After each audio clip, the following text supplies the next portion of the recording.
జగన్ గారి ప్రభుత్వంలో కళాకారుల్ని చిన్నచూపు చూశారా? ఎవరు చెప్పారు? ఏళ్లలో చెప్పండి. చిరంజీవి గారు దండం పెడుతున్నట్టుగా వచ్చినటువంటి వీడియో బయటకు వచ్చింది.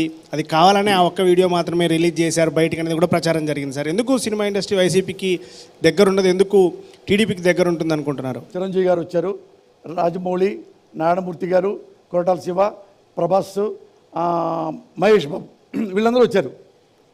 ఎందుకు వచ్చారు అంటే రిలీజ్కి టికెట్ రేట్లు పెంచమని. అక్కడ నేను ఉన్నా.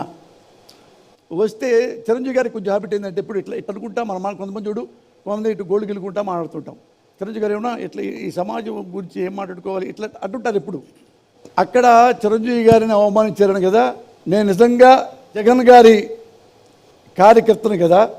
నేను కాకపోయినా ఒక జర్నలిస్ట్ మీరు పక్కన్నా కానీ చిరంజీవి గారే జగన్మోహన్ రెడ్డి గారిని అవమానించి బయటికెళ్ళాడు.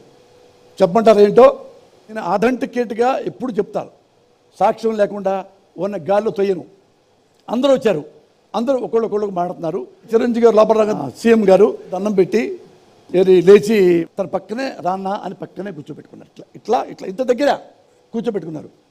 చిరంజీవి గారు ఏమన్నారంటే, సీఎం గారు టికెట్లు రేటు పెంచాలి, కొద్ది ఇది మాకు ప్రాబ్లం ఉంది, అందుకని మీరు ఏమన్నా అనుకోండి, మిమ్మల్ని హెచ్చరిస్తున్నాం అనుకోండి, రిక్వెస్ట్ అనుకోండి, ఈ మాకు ఇవ్వాలి అన్నాడు. ఎవరైనా ముఖ్యమంత్రిని ఎదురుగా పెట్టుకొని మిమ్మల్ని రిక్వెస్ట్ చేస్తున్నాను అనుకోండి, మిమ్మల్ని హెచ్చరిస్తున్నాను అనుకోండి అని అన్నా అనుకో, ఇట్లా చొక్కాపట్టుకు లాక్కెళ్ళరు బయటికి సెక్యూరిటీ వాళ్ళు. చిరంజీవి గారు ఆ మాట అనగానే జగన్ గారు ఏమన్నారు తెలుసా? అంతే ఇంతే, తల్లి సాక్షి. ఇన్ కేసు మీరు పోసాన్ని బిళ్ళపెత్తున్నాడు అని మీరు అనుకుంటే మీరందరూ సీఎంఓకి రండి విజయవాడ. ఆ వీడియో అక్కడ తీస్తారు. ఆ వీడియో ఇప్పటికీ ఉంది.